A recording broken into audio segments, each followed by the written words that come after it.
Greetings. This is Captain Henson, and today we have a very special podcast starting discussions on the latest Star Wars animated series Bad Batch. Due to certain setbacks, we've consolidated our discussions on the first 3 episodes to this video. But with all that in mind, with me today, this is CJ Rawl, standing by. Jedi Knight Luke Warren standing by. So, first up, we are going to talk about Episode 1, Aftermath. Yep, okay, so I'll take on this one. So, Aftermath, we basically are in Revenge of the Sith territory here, as we see brief recreations of moments from Revenge of the Sith in the opening montage for this episode. But where the episode itself actually begins is on the planet Kala, where we meet Jedi Master Depa Billapa and her clone battalion, and we also meet a younger version of a very familiar face, that being Caleb Doom, or as he later becomes known, Kanan Jarrus, but that's, of course, when we get to Rebels. But Depa Billapa and her clone battalion are severely outmatched by the droids until the Bad Batch arrive, and they manage to take the droid forces down pretty easily, wouldn't you say? Of course. Yeah, pretty much. They have. However, it's not very long after the Bad Batch make Depa Billapa's clone forces' job much easier that Order 66 ends up reaching their clone battalion, and this results in Depa having to try to fend off her own troops in an attempt to protect her Padawan Caleb, and she instructs him to run. And most of the Bad Batch are genuinely confused by what's going on, with the sole exception of Crosshair, as he attempts to kill Caleb, and he actually behaves rather similarly to Clone Trooper Tup from TCW Season 6, in the sense of there are moments where he's completely zoned in on wanting to kill the Jedi, and there are brief moments where he snaps out of it. But his stance on wanting to do what's right, as, you know, good soldiers follow orders, causes Crosshair to feel at odds with the rest of the Bad Batch, Hunter in particular, and even questions Hunter's ability as a leader. They eventually return to Camino after everything that went down on Kala, and they happen to arrive at the point when Palpatine is broadcasting to the whole galaxy that the Republic is being reorganized as the first new galactic empire. And when they arrive in the cloning facility itself on Camino, we're then introduced to Omega, who is a young clone who has a bit of mystery regarding her, and she's kind of closely watched over by Nala Se whenever she's on screen in this episode, and she tries to keep Omega away from the rest of the Bad Batch as much as possible, but she develops a friendship bond with them, and it eventually gets to the point where all of the Bad Batch end up locked up in a cell due to their defiance, for the most part, in not executing Order 66. But they eventually break themselves out. But Crosshair ultimately remains loyal to the newly formed Empire at this point, and he basically becomes the archenemy against his brethren as they and Omega escape at the end of the episode. So what were your guys' thoughts on this episode? So, I think this was a really good start to the series. Yeah, I agree. Despite one little consistency problem, I think this was a really good start for the series, and especially for having it air on a day well renowned by all Star Wars fans as May the 4th. Yes, the inconsistency with the Kanan comic was disheartening, but it's Yeah, Dave Filoni. Him Mm. disregarding continuity is just his shtick. But yeah. besides that, and my complicated history with TCW aside, I really like what we got here. I think this was a really good setup, and seeing the transitional period between the Republic and Empire is really interesting. As much as I think the market has been oversaturated with Dark Times stories, I do think this one is worth telling. Mm. Yeah, I do agree. It's nice to see, like, that aftermath of the Clone Wars and the clones starting to become, to the Empire standards, obsolete and outdated. It's nice to see that transition of the former Republic into the now formed Empire. So, yeah, it's kind of something that we haven't really fully seen in new canon. That is the small screens in our homes. Yeah. Mm.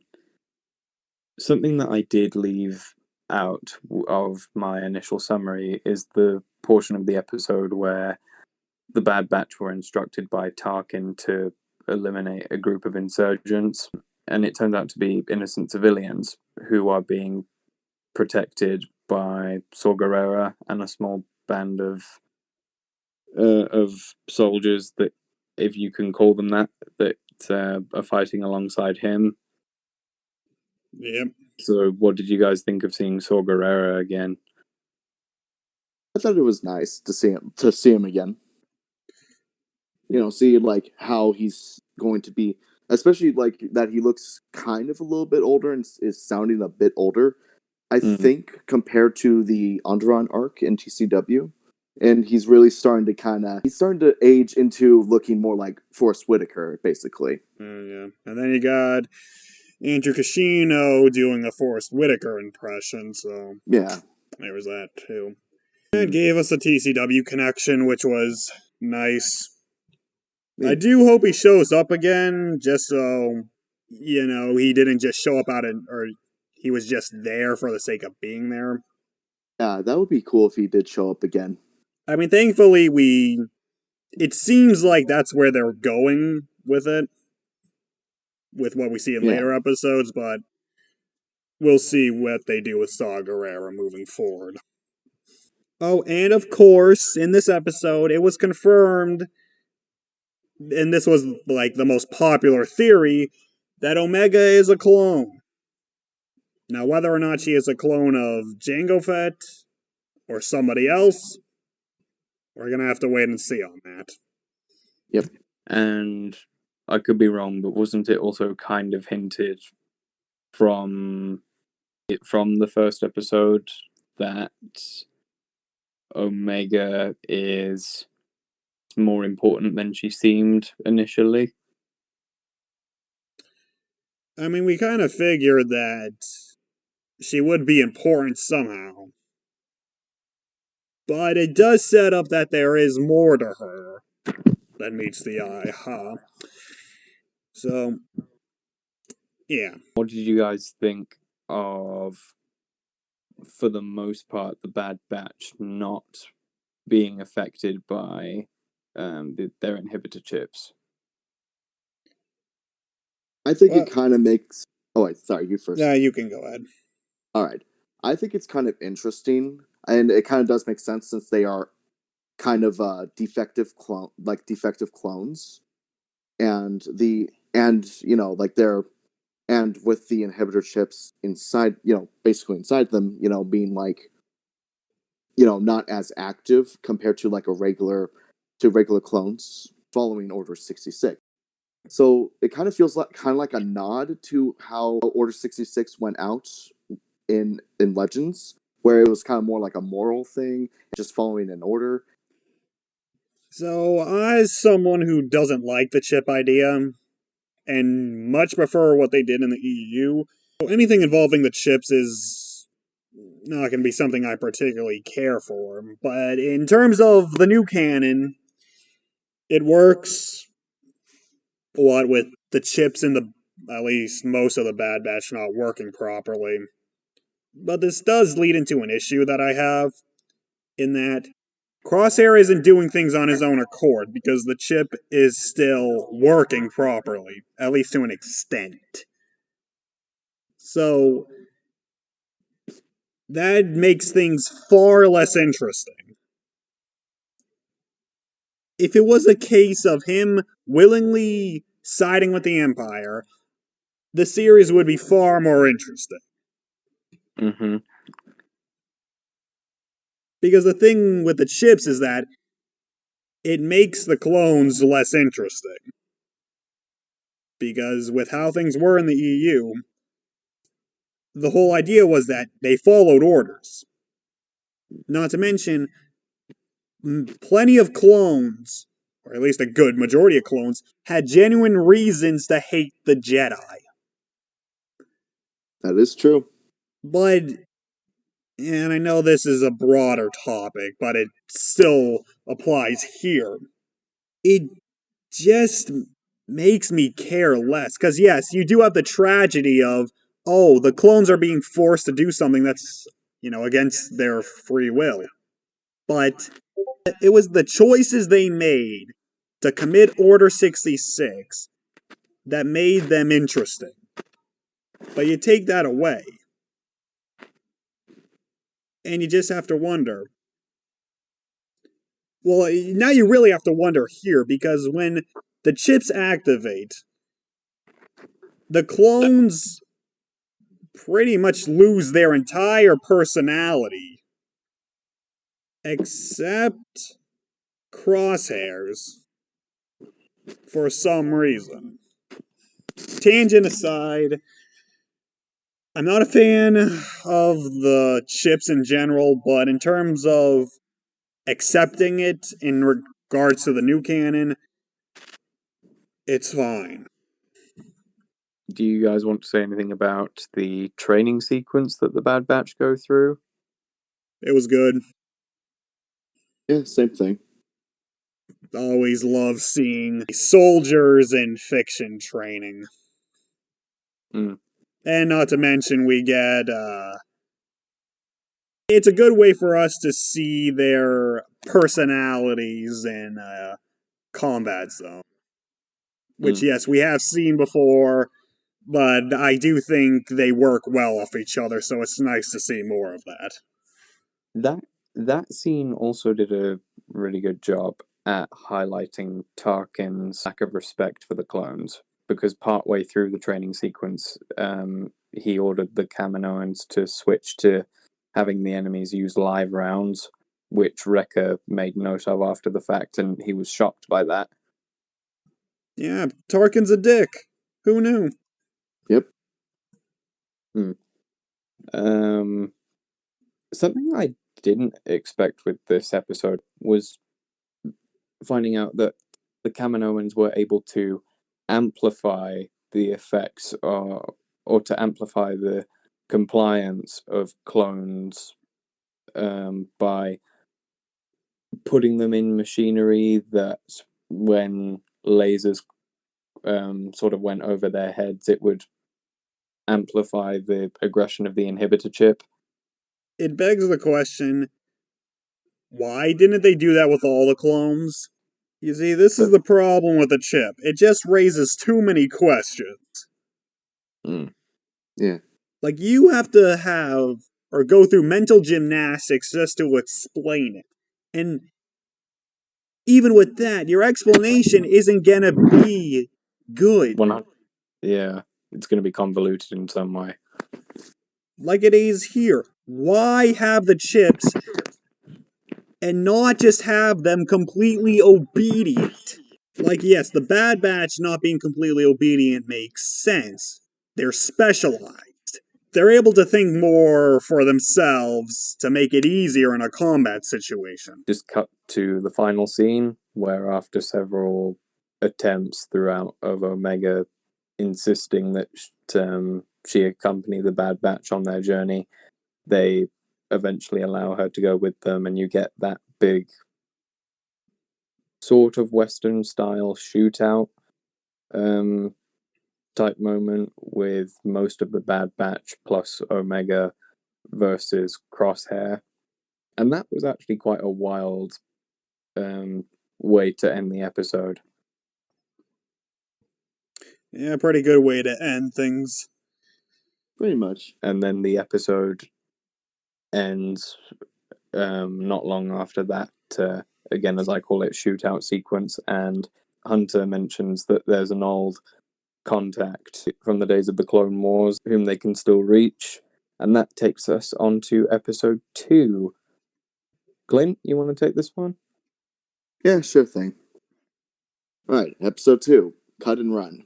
The Bad Batch and Omega seek refuge on Seleucami with clone deserter Cut Lawquane.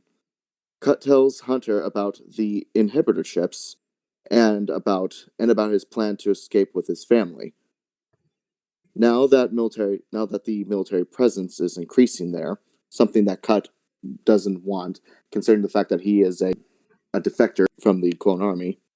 The two discover that the newly introduced chain codes are needed to book public transport, but no Cut will be arrested if he tries to get one. Tech and Echo steal some chain codes, and with Omega's help, deliver them to Cut and his family in time for them to board the transport. Hunter attempts to send Omega with Cut as he thinks she needs a family, but she decides to stay with the Bad Batch.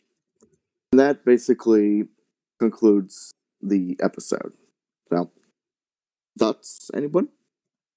So, again, I really enjoyed this episode. Yeah, same here.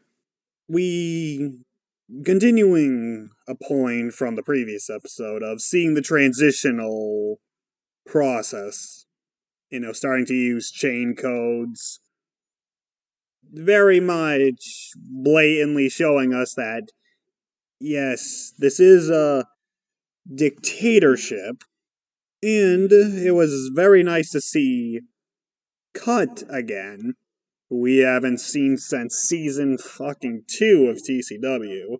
Yeah, Never thought I'd see him again. Yeah, he was actually quite a surprise, honestly. Like, at first I was expecting, we'd see Rex, but as soon as they mentioned Seleucami, we all knew where this was going to be going and stuff. Well, not to mention, what, Tech said, the system, in episode 1, people were able to figure out that, the contact must be Cut.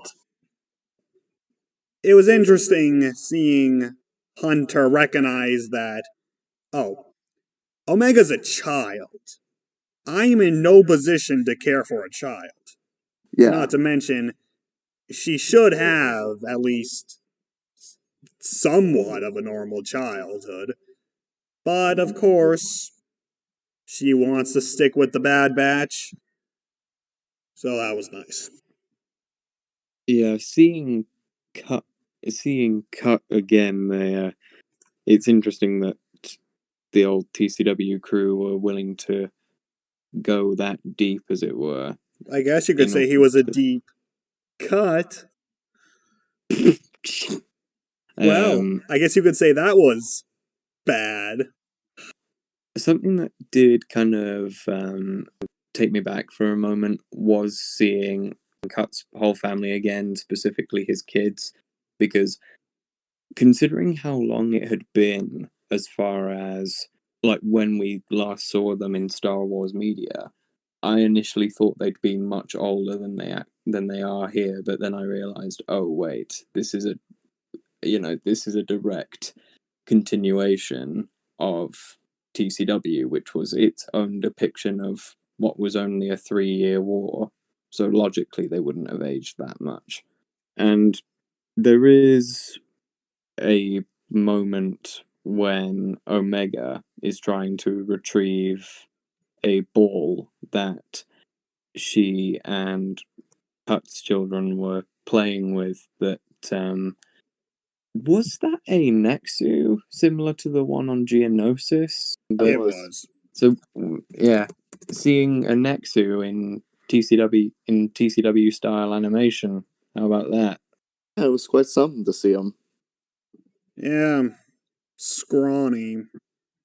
And also as well, because of Omega having made the mistake of going outside the boundaries in which she would be safe, you do get a hint of the different mindsets that Hunter and Cut have in terms of how to treat children in a sense, because Hunter treats Omega as if she's a soldier, whereas Sue at least 2 or 3 times in this episode reminds Hunter, if there's one thing that children have a gift for, whether they mean to do it or not, it's finding trouble, and it's our duty as parents to protect them. It's at that point where Henson mentioned what he did earlier about trying to have Omega go with Cut's family instead.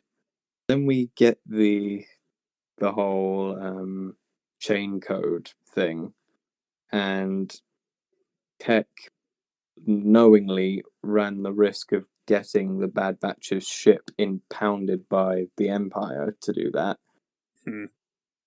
Which shows that whilst he may be smart, I mean, it shows that he may be, well, that he is smart, but at the same time, may have a very short view, if you like, of the consequences for doing risky things like that.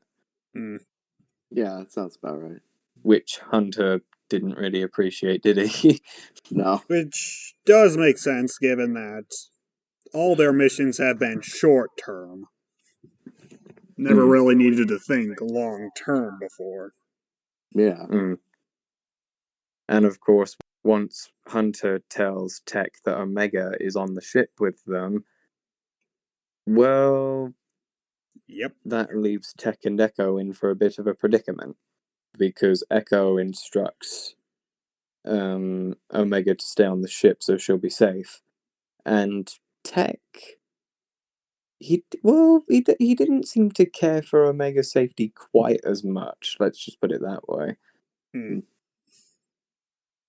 So it's kind of sheer dumb luck, really, that Omega survived the end of the episode. Pretty much. But Omega decides to stay on the ship. There's a brief heart-to-heart between Hunter and Omega where they say to each other that they themselves have a lot to learn as individuals. And Hunter basically at that point accepts Omega as part of their journey. Now, on to the main man himself, who will take us through the final episode. So, episode 2 ends with them escaping, and of course being bombarded with blaster fire. So, episode 3, Replacements, opens with them in hyperspace, but their ship has problems due to the damage. And it gets to a point where they get out of hyperspace and are about to crash on a moon. So they crash, and while they're trying to fix the ship, a creature, the Ordo Moon Dragon, steals the main power source and scurries off. Hunter and Omega decide to go after it. And after a little scuffle with it, Hunter's oxygen mask is removed, causing him to choke. And by the time Omega puts it back on him, he's out. So she decides to take matters into her own hands and go into the tunnels to get the power source. While this is going on, we got an Imperial Admiral, Rampart, going to Camino to introduce the idea of, conscripted soldiers. He even has a unit. And so they decide to test these soldiers out, and to find out what the clones will be doing moving forward, at least for a while. So they make Crosshair the commander of this unit, and they're tasked with finding Saw Gerrera on Onderon to finish what the Bad Batch failed to do. So they make it to Onderon. Saw Gerrera isn't there, but a part of his group is. So the squad, wipes out Gerrera's soldiers, which only leaves the civilians that they were trying to transport. And they don't know anything. And because of that, Crosshair is going to kill them. But one of the conscripted soldiers says this is wrong. We should bring them in for questioning. Crosshair kills him and then orders the other soldiers to kill the civilians. They return to Camino, mission accomplished. Tarkin's impressed and decides to leave Admiral Rampart in charge of this new program. And Lamassu and the Prime Minister are, of course, worried because, if they're not producing clones, they're not making money. And then, and also, the Bad Batch are able to fix their ship and fly off. And Wrecker made a makeshift room for Omega. And that's that. So, overall, I really like this episode. Same. We get to see, more interactions within the Bad Batch. Getting to see Omega do more. Seeing how capable she is. And also seeing just how brutal this new Cross is. And showing the audience that, yes, Star Wars animation can go to dark places, and I am all for it. Same here. Because, and this is a problem I had with Rebels. It's a show set during the dark times. Putting aside the fact that, in Star Wars there's usually some kind of major conflict going on. It was far too lighthearted. Even as the series went on, it was just too lighthearted for me to feel that it was capturing what it would have felt like to live in that era. Yeah. While Rebels had its dark moments, it at the same time was kind of watered down for that era, especially. Yes, because the closer you get to A New Hope, the situations should be dire. And we didn't really get that. But here, though, we have soldiers murdering civilians, unarmed civilians. It really emphasizes just how fucked up the Empire is. And that's a good thing. Something that this episode brings to the table as well, which is interesting to see, is would you say that this is the first time in 3 episodes that we have so far where Omega properly takes matters into her own hands for something? I mean, obviously, she tries to do that in moments of the previous episodes, but they don't get quite the favourable results as they do here. Yeah. Yeah, this one pretty much lets her shine. Yeah, so she heads down into the tunnels to get the part they need, and she's backed into a corner by... Is it by the Moon Dragon? Yeah. But it doesn't seem... Okay, well, it looks like it intends to harm her. It actually doesn't, surprisingly. And in the end, she managed to pacify the thing by just tossing her torch over to it, and it just fed off of the torch's energy. What did you guys think of that moment? Think it was nice? Did you think it was a bit goofy? I thought it was a little bit goofy, Because it's like you try and build up a moment of suspense for Omega, and she's able to alleviate it just by tossing a very small device containing energy to the Moondragon. I mean, given the I think situation, I thought it was good. And I guess it also shows the behavioral manners of how the Moondragon works. It's not really interested in anything organic. It's more just interested in an energy source from something electronic. Yeah, So, it noticed droids that beware. our flashlight Yeah. had energy, so it was more interested in that than her. That's why it was pacified. Not to mention the scene of it draining the energy was visually appealing, so there's that too. I initially couldn't tell in that moment if they were trying to build up to giving us a first glimpse of what Omega's special trait might be. It doesn't look like they did with that one, so we'll probably have to wait and see for that. But the big thing that we get right at the beginning of the episode, the hyperdrive malfunction, this is yet another case of where, even though Tech is smart, it is possible for him to overlook things. If I remember right, I think Echo was in need of a hand in trying to keep the ship's systems online, and Tech was working on a scanner that would monitor the chips in their heads. Was that what he was doing, if I remember right? Yeah, I think so. Yeah. And it shows how Tech, he is smart, but he can end up going into states of tunnel vision sometimes, where he's focused not on the situation around him, but rather on a very small thing in front of him, which put them in that position in the first place. To be fair, you'd think that a clone as intelligent as Tech would have caught on to something being off with the hyperdrive much sooner, other than waiting for Hunter to point it out to his face. Well, he did say that he was focusing more on life support systems. Yeah. But yeah, tunnel vision. Yeah. The regular conscripted soldiers that Crosshair has under his command, you see that they have a very faint hint of restraint to how far they're willing to go.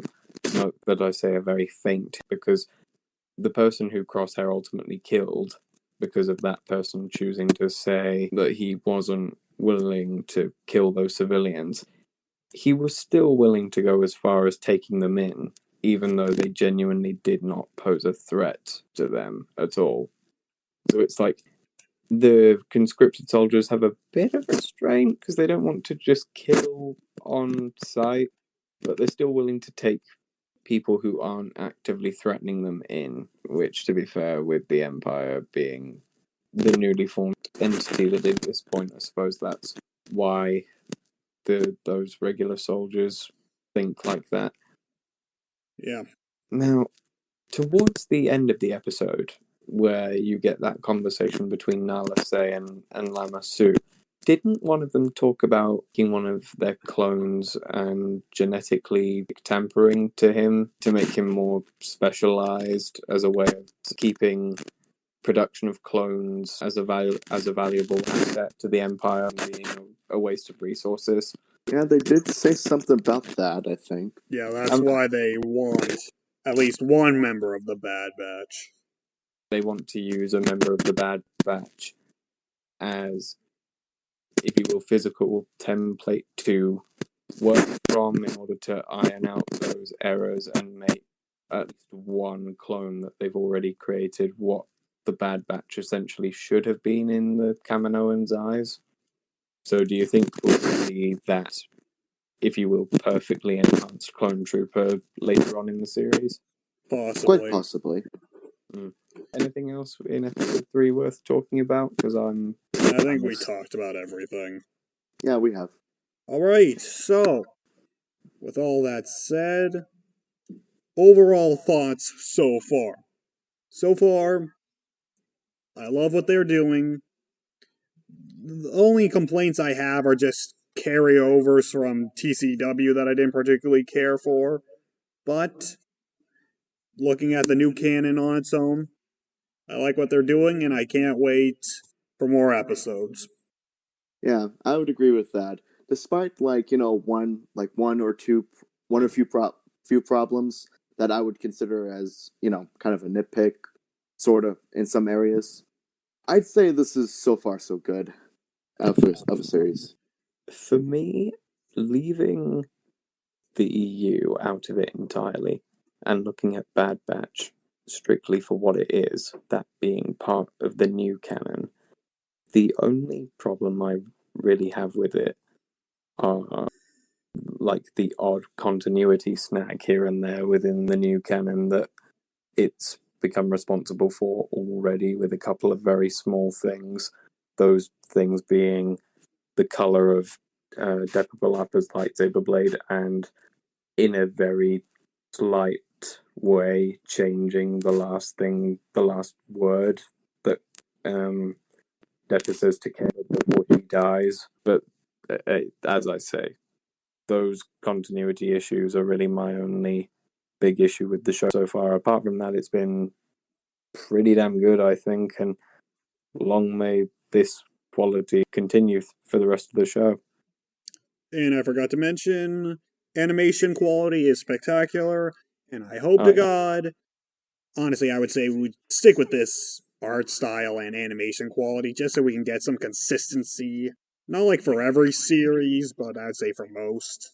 And with that, we are finished. Now, farewells. Well, this is CJ Rawl, signing off. Luke Warren signing off. Hope you guys enjoyed, and may the force be with you. And of course, the always spectacular Captain Henson. See y'all next time.